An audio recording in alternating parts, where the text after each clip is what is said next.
आज इस वीडियो में हम एक ऐसी एग्जाम्पल को एक्सप्लेन करेंगे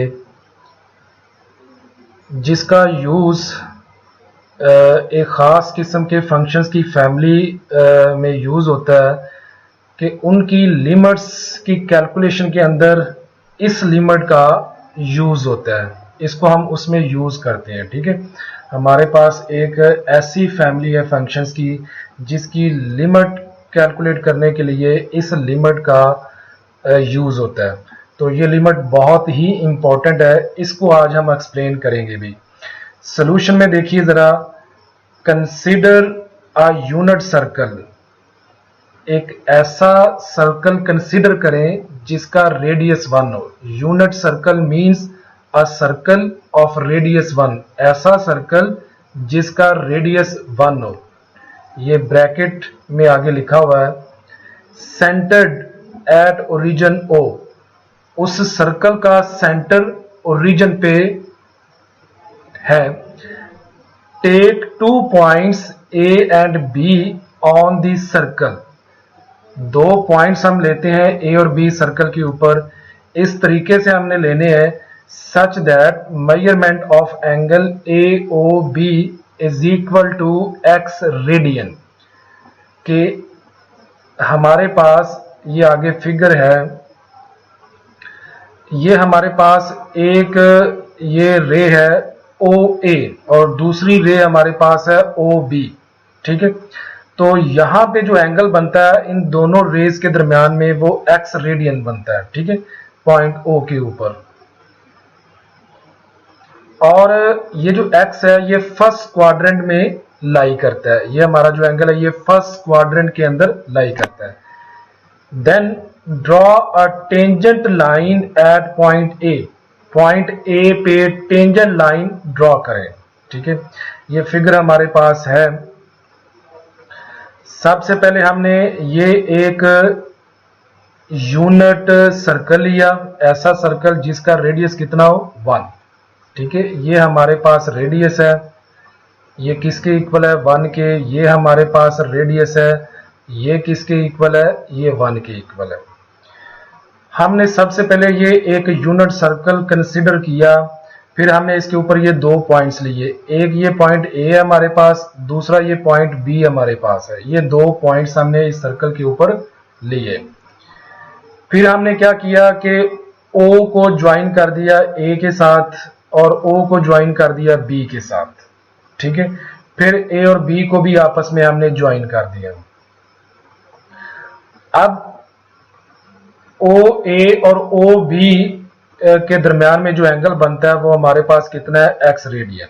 ठीक है, और हमने सपोज किया है कि ये एंगल जो है ये 0 और 90 के दरमियान में है। मींस के ये एंगल फर्स्ट क्वाड्रेंट के अंदर लाई करता है। ठीक है, एक चीज हमारे पास ये होगी। उसके बाद हमने क्या किया कि ये जो पॉइंट ए है यहाँ पे एक टेंजेंट लाइन ड्रॉ की। ये आपको टेंजेंट लाइन नजर आ रही है, ये लाइन हमने यहाँ पे ड्रॉ की।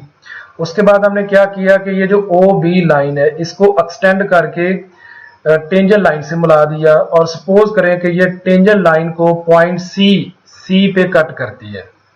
ठीक है, ये जो एक्सटेंडेड लाइन है ये वाली, ये टेंजेंट लाइन को पॉइंट सी पे कट करती है।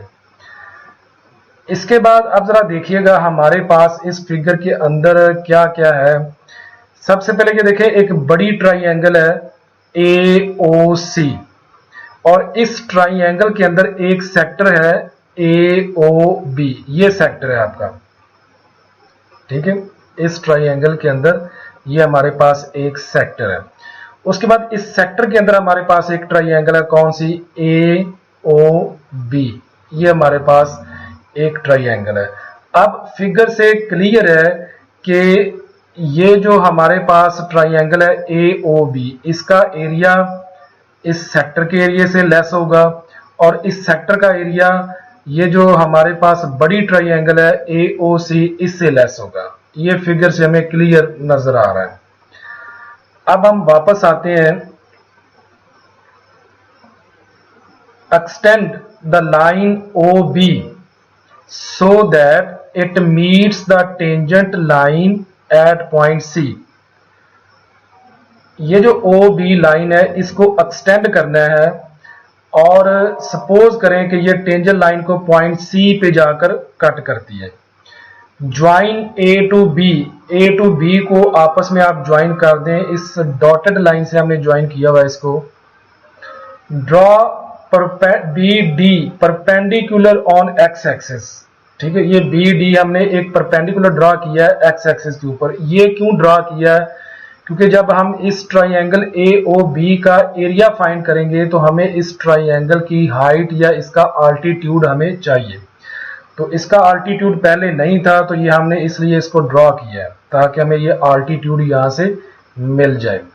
तो अब जरा आते हैं, from the figure we have area of small triangle A O B is less than area of sector A O B.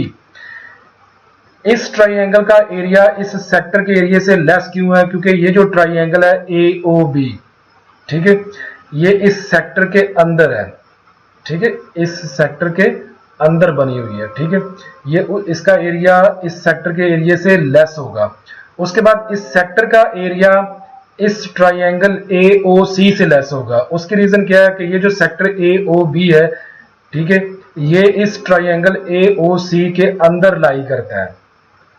So that's why this inequality hold. अब ये जो 3 टाइप्स के हमारे पास एरियाज हैं, ट्राइंगल ए ओ बी का area है, हमारे पास sector A O B का एरिया है, हमारे पास ये जो बिग ट्राइंगल ए ओ सी है इसका एरिया। ये तीनों एरियाज हमने फाइंड करने हैं। फाइंड करने के बाद उनको इस इनइक्वालिटी नंबर 1 में यूज करेंगे, देन हम इसको आगे प्रोसीड करेंगे। अब आप जरा देखें कि area of triangle A O B, ये जो हमारे पास स्मॉल ट्राइंगल है, ठीक है, ये वाली ए ओ बी, इसका एरिया हमने फाइंड करना है, ठीक है। तो ट्राइंगल के एरिया का फार्मूला होता है half into base into altitude. अब बेस, ठीक है, जिस पे परपेंडिकुलर ड्रॉ किया जाता है, तो हमारे पास इसकी बेस जो है ना वो ओ ए है। ये हमारे पास ओ ए इस ट्राइंगल की बेस है, ठीक है। और अल्टीट्यूड जो हमने ये ड्रॉ किया है बी डी, ठीक है, ये बी डी हमने अल्टीट्यूड ड्रॉ किया है, ये यहां पे हम इसको यूज करेंगे भी, ठीक है। अब ओ ए बेसिकली रेडियस है हमारे पास, और वो किसके इक्वल है? 1 के। उसकी जगह हमने 1 लगा दिया। और बी डी हमें फाइंड करना है। तो हम एक ट्राइंगल ये बनी है हमारे पास, ये वाली आप चेक कीजिए, बी ओ डी, ये हमारे पास एक ट्राइंगल है। तो यहां से हम बी डी निकालने की कोशिश करते हैं। अब जरा ये देखें कि इस यहां पे 90 डिग्री का एंगल है। 90 डिग्री के अपोजिट ये वाली जो साइड है ये आपका हाइपोटेनियस, ये आपका हाइपोटेनियस होगा, ठीक है।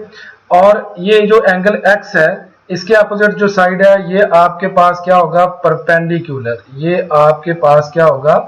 परपेंडिकुलर, ठीक है। और जो ये नीचे वाली साइड है डेफिनेटली ये हमारे पास किसका रोल प्ले करेगी? ये हमारे पास बेस का रोल प्ले करेगी, क्योंकि इसके ऊपर आपने परपेंडिकुलर ड्रॉ किया है। अब मैं यूज करूंगा परपेंडिकुलर को और हाइपोटेनियस को। परपेंडिकुलर ओवर हाइपोटेनियस, ठीक है, ये वाली जो रेशियो है ये साइन एक्स के इक्वल होती है। तो ये देख लें, ये बी डी आपका परपेंडिकुलर है, ओ बी आपका हाइपोटेनियस है, तो ये जो रेशियो है ये किसके इक्वल होती है? साइन एक्स के। अब ओ बी को हमने इधर क्रॉस मल्टीप्लाई कर दिया। ओ बी बेसिकली रेडियस है, यू कैन चेक इट, ठीक है, ये हमारे पास रेडियस है ओ बी, और रेडियस हमारा किसके इक्वल है? 1 के। तो बाकी हमारे पास क्या रह गया? Sine x. इस साइन एक्स को कहां यूज करेंगे? यहां पे। तो हमारे पास एरिया आ जाएगा ट्राइंगल ए ओ बी का 1/2 साइन एक्स। अब हमने फाइंड करना है कि हमारे पास ये जो सेक्टर है, सेक्टर ए ओ और ये बी, ठीक है, और ये पार्ट भी यहाँ पे शामिल है, ठीक है, ये हमारे पास यहाँ पे ये वाला सेक्टर है। तो सेक्टर के एरिया फाइंड करने का जो फार्मूला है वो हमारे पास ये होता है 1/2 इंटू रेडियस का स्क्वायर इंटू सेंट्रल एंगल। तो तो रेडियस हमारे पास 1 है, सेंट्रल एंगल हमारे पास x है, तो ये इसका एरिया आ गया 1/2x। ठीक है जी। उसके बाद एरिया ऑफ ट्राइंगल AOC, ये जो हमारे पास एक बड़ी ट्राइंगल है AOC, ठीक है, इसका एरिया हमें फाइंड करना है। तो एरिया फाइंड करने का बेसिकली फार्मूला वही है, 1/2 बेस इंटू आल्टीट्यूड। बेस हमारे पास OA है और जो यहां पे आल्टीट्यूड है वो हमारे पास ये AC है। ठीक है, AC ये आल्टीट्यूड का वर्क करेगा। OA हमारे पास चूंकि रेडियस है वो 1 है, बाकी रह गया AC। अब हमें AC फाइंड करना है, तो हम इस बड़ी ट्राइंगल को यूज करेंगे, ये वाली जो AOC ट्राइंगल है। तो हमें AC चाहिए। AC बेसिकली क्या है, परपेंडिकुलर। AC बेसिकली क्या है, परपेंडिकुलर। ठीक है, और ये जो OA है ये हमारे पास बेस है। तो जब हम करेंगे परपेंडिकुलर ओवर बेस, तो ये रेशो किसके इक्वल होती है, 10x के। ये रेशो किसके इक्वल होती है, 10x के। तो ये जरा देखें, from triangle AOC, AC over OA, this ratio is equal to 10x। OA को क्रॉस मल्टीप्लाई करते हैं राइट साइड पे, और OA आपका रेडियस है जो कि 1 के इक्वल है। बाकी हमारे पास क्या रह जाएगा, 10x। तो ये वैल्यू हम कहाँ यूज करेंगे, यहां पे। तो हमारे पास ट्राइंगल AOC का एरिया आ जाएगा जो कि 1/2 इंटू 10x है। सो ये जो 3 टाइप्स के एरियाज हैं आपके पास, इसको यहां पे 1 में यूज करें तो हमारे पास ये इनइक्वालिटी आ जाएगी। अब सबसे पहले 2 को रिमूव करते हैं, तो उसके लिए क्या करना होगा, multiplying throughout the inequality by 2 we get, 2 से मल्टीप्लाई कर दें तो बाकी क्या रह जाएगा, साइन एक्स, सेंटर में क्या आ जाएगा x, और यहां पे क्या आ जाएगा tan x। ठीक है, अब हमारा जो x है वो फर्स्ट क्वाड्रेंट के अंदर है, और फर्स्ट क्वाड्रेंट के अंदर जो तमाम ट्रिग्नोमेट्रिक फंक्शंस हैं वो पॉजिटिव होते हैं। Since sin x is positive in first quadrant, on division by sin x we get, मतलब कि sin x फर्स्ट क्वाड्रेंट के अंदर पॉजिटिव है, और पॉजिटिव नंबर से डिवाइड करने से इनइक्वालिटी साइन चेंज नहीं होती। तो हमने क्या किया कि इनइक्वालिटी को sin x से थ्रू आउट डिवाइड कर दिया। ठीक है, और यहाँ पे ये जो tan x था हमारे पास, उसको हमने क्या लिख दिया, sin x over cos x। जी, ये sin x से कैंसिल, बाकी रह जाएगा 1, इधर रह जाएगा सेंटर में x ओवर sin x, इधर sin x से कैंसिल हो जाएगा, बाकी क्या रह जाएगा 1 over cos x। Taking reciprocal ले लें, उल्टा दें, जब उल्टाएंगे तो ये इनइक्वालिटी साइन भी उलट जाएगी, इसको भी आप रिवर्स कर देंगे। ठीक है, तो ये आप चेक कर लें कि cos x को मैंने इधर लिख दिया और ये 1 आपका इधर आ गया, और इस सेंटर वाले को उल्टा दें, वो क्या बन जाएगा sin x ओवर x। उल्टाना इसलिए था क्योंकि हमें sin x ओवर x की लिमिट चाहिए, x ओवर sin x की लिमिट नहीं चाहिए। This inequality has been derived on the assumption that x is greater than 0। ये हमने स्टार्ट में सपोज किया था कि x greater than 0 है बट लेस देन 90 है। तो अगर x हम नेगेटिव लगा दें साइन के अगर एंगल में, और नीचे x के साथ भी नेगेटिव लगा दें, तो इस साइन के एंगल से ये माइनस जो है ये बाहर आ जाएगी, ये माइनस इस माइनस से कट जाएगी, बाकी रह जाएगा साइन x ओवर x। और जो cos माइनस x है वो cos x के इक्वल होता है, cos माइनस को अब्सॉर्ब कर लेता है। So this inequality also hold for x less than 0। अगर आपका x नेगेटिव भी है तो ये जो इनइक्वालिटी है ये आपके लिए आपके पास फिर भी होल्ड करेगी। ठीक है, now taking limit when x approaches to 0 throughout the inequality, यहां पे लिमिट अप्लाई करें, x की जगह पे क्या आ जाएगा cos 0, सेंटर में इसको ऐसे रहने दें, ये आपके पास एज इट आ जाएगा। कांस्टेंट की लिमिट कांस्टेंट होता है तो इसकी लिमिट 1 ही आ जाएगी। अब हमारे पास ये जो cos 0 है, ये जो cos 0 है ये किसके इक्वल होता है, ये 1 के इक्वल होता है। ठीक है, अब हमारे पास ये जो लिमिट है sin x ओवर x की, ये जो लिमिट है ये 1 से लेस है और 1 से ग्रेटर है। ठीक है, तो सैंडविच थ्योरम ये कहता है कि ना ये 1 से लेस है ना ये 1 से ग्रेटर है, ये एक्चुअली 1 के इक्वल है। तो ये था इसका प्रूफ। इस लिमिट का काफी यूज होता है मतलब कि एक ख़ास किस्म की फैमिली है फंक्शंस की, जिसकी लिमिट कैलकुलेट करने में इस लिमिट का खासा यूज़ होता है। तो उस लिहाज से इस पर्टिकुलर लिमिट की जो इम्पोर्टेंस है वो बहुत ज़्यादा है। तो उम्मीद है कि आपको ये लेक्चर समझ में आया होगा। इजाज़त दीजिए, इंशाल्लाह जल्द ही नेक्स्ट वीडियो के साथ हाजिर होंगे। तब तक के लिए अल्लाह हाफिज़।